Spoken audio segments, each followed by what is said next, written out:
Pesto's Test Kitchen. I'm Mike, this is Mark, and today I'm really excited about this. I am too, man. This is going back to my roots. I bet people today are doing this right now. Somewhere. It's 5 o'clock somewhere? We're doing, yeah, it's afternoon somewhere on Sunday. We're doing Sunday dinner, Italian style today, and I was telling Mark, we never had this at our house. I don't know why we never had it, but we never really did it. And we always had it. You always had it, and we're going to do it just on both like sides, both grandparents, one being from Mark Canzonetta, which is north of Rome, and my mom's side being, the Rosano side, being from Naples. So where would you meet? We would meet at either grandparents' house. Okay. And you know, back then we were so blessed because all the grandkids would come over.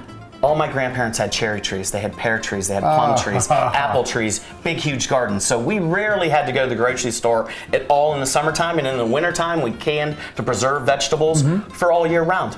Did you like Sunday dinner when you were a kid? It seems like something the best thing. You did like it. It seems like something you like it more as you get older. You know no, I liked it when I was young as well. So many great menus because, you know, as we all know, food brings back memories. That's true. You know, it clicks something in the back of your head. Said, oh, I remember that as a kid. You know, one of the things that clicks back to me is, you know, I was going through my cooler last night and I found some great oranges, and it just brought back a memory. My grandfather, Fred, God rest his soul, he used to always make a quick appetizer, and he would take an orange and he would just cut off the ends, peel it, and then he would make slices of the orange, and then we would take and drizzle extra virgin olive oil, salt, and pepper on that.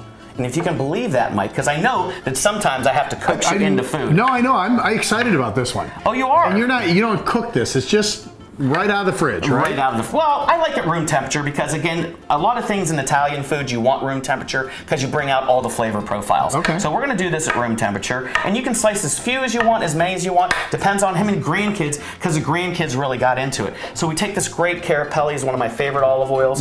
So it's got great flavors, drizzle over the top, and be liberal with it. So what you're going to get there is you're going to get the olive oil just melds perfectly with oranges. A little bit of great sea salt over the top. Then, Mike, if you want to, grab that peppermill right there. You like the pepper? You like the pepper? You like the pepper? All right, good. Go ahead. And you can, a little or as much as you like. I wouldn't go too crazy. No, I'm just But anyways, now pick up one of those and taste that. It's so good. Usually we wait till the end for the taste test. Is that amazing? This is way better. I told you. That is like, so every Sunday at Grandpa's house, we started with that. Who would have thunk it? I mean, Nobody. That's so cool. Well, my grandfather. Yeah, he thought of it. Now we're going to do a salad, right? We're going to do this great salad. You know, growing up, we were blessed. My godfather, my Uncle Pete Cicero, and he's still alive, World War II veteran, hero. We used to go there and get all of our cheeses and our meats. Okay.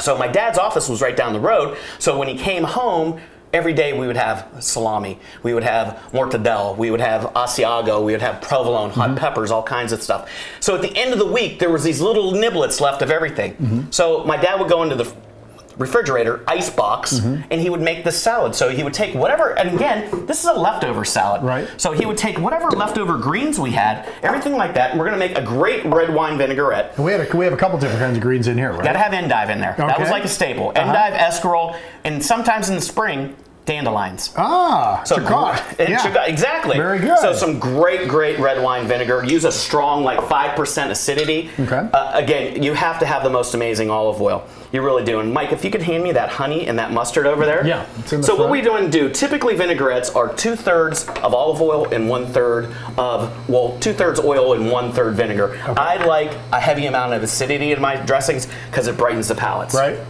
So I'm going to put a little bit of mustard in there because it kind of emulsifies it. A touch of honey for a little bit of sweetness. And if you don't have honey, you don't have to use it. If you have agave nectar, you can use agave nectar, just a little bit. And the best way to make a salad dressing when we were growing up, you just shake it up. It's like shake and bake. So you just shake it up really, really well.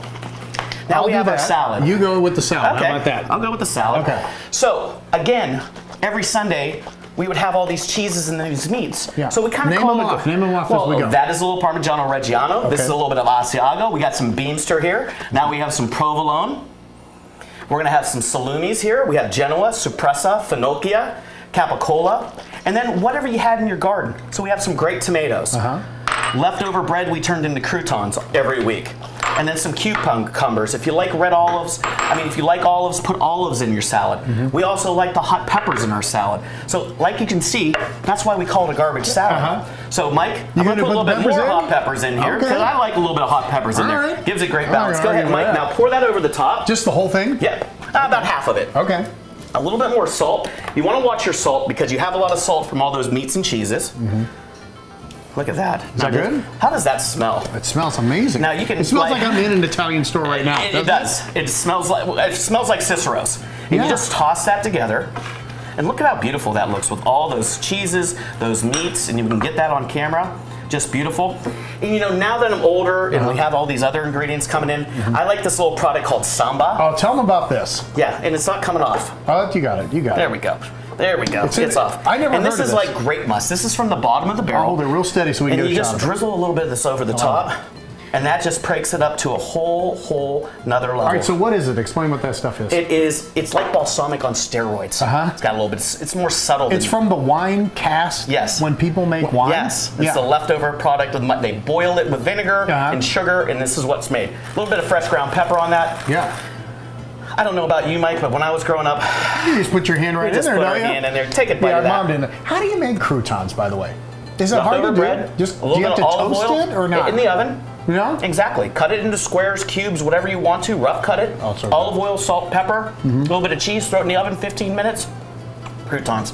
How's that taste? It's phenomenal. I can't wait till we put it on a dish. I know, right? All right, when we come back, this is just the beginning of the Sunday dinner, right? Lasagna. At the bottom of the hour, we're doing lasagna. Lasagna Bolognese style. I knew it wouldn't just be regular lasagna, too. Well, we're going to go back to Italy. We're not going to make Youngstown style lasagna, which is phenomenal and great, and I love it. We're going to make Italian lasagna. All right, this is going to be fun. All right, so at the bottom of the hour, we'll do that. We'll be back in Pesto's test kitchen in just a little bit.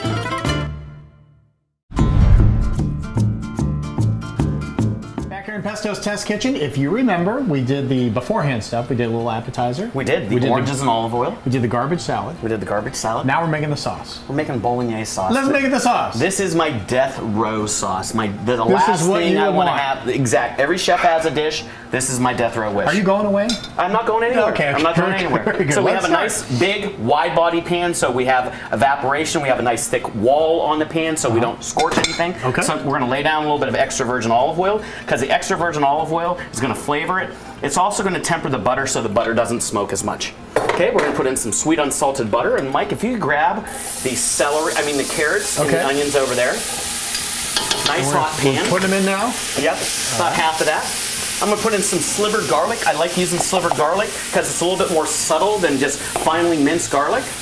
Okay, we're going to hit that with a pinch of salt because salt brings out all the liquid in the celery, the carrots and the onions, just like that. We're going to stir it, and we want to sweat this because there's a lot of acid in the onions and we want that all to dissipate. What's sweating mean? Sweating means it'll get all the moisture out, and you want to cook that until those onions are translucent. Okay. But because we have all this meat, Mike, if you want to put in the veal, the beef, and the pork. All right. We're putting the veal, the beef, and the pork because I like 3 different kinds of meat in my sauce because it gives it unique flavors and textures. So we have ground veal, ground beef, ground pork. You can get that at your favorite butcher. I would recommend Catullo Prime Meats. He's a great guy, and they do that fresh for you. We're going to stir this around, and what we want to do is we want to brown this. Okay, we don't have a lot of time on camera to fully brown it, but you want to completely brown it so it looks like sloppy Joe mix. Okay, and after you're done doing that, we want to hit it with a whole bottle of Italian white wine. Why the white wine? I like the white. Well, you can use red wine as well, but I'm mixing. They do, but I'm also going to add, because I love it. I love milk in my Bolognese. Gives it a great flavor, and I like a little bit of heavy whipping cream, along with your favorite pomodoro sauce, your favorite tomato sauce, whatever that is. And so this sauce, once it starts cooking, one thing you should know, it's going to look a little bit like throw up. Okay, that's not appealing, in color but that's the way it's supposed to look. We're going to go with a little bit of chili flake down, some fresh flat leaf parsley, and one thing the sauce really needs, it needs that fresh ground nutmeg flavor to it. So we're going to put a little bit of fresh ground nutmeg in it. We're going to bring this to the boil, turn it down to the simmer for about 45 minutes to an hour. Okay. And it's going to look orange. And when we come back, Mike... It gets pasty too, doesn't it? It does a little bit. It gets a little thicker. It gets a little bit thicker. And all these flavors are going to come together. It's going to be an amalgamation of flavors. And this is just going to be knock your socks off. Bolognese, it's one of my, again, my favorite meals. Let me ask you this. Is this your recipe or somebody in your family? This, when I was a young culinarian, graduating from the CIA. For the culinarians. Yes, big word. Big word today. I researched Bolognese sauces and tested probably 30. This is 30 Bologneses into one pan. Really? So a little bit from everything and a little bit of what I like. Okay. Okay, so when we come back, we're gonna assemble the lasagna. Let's do that. All right. All right, be right back.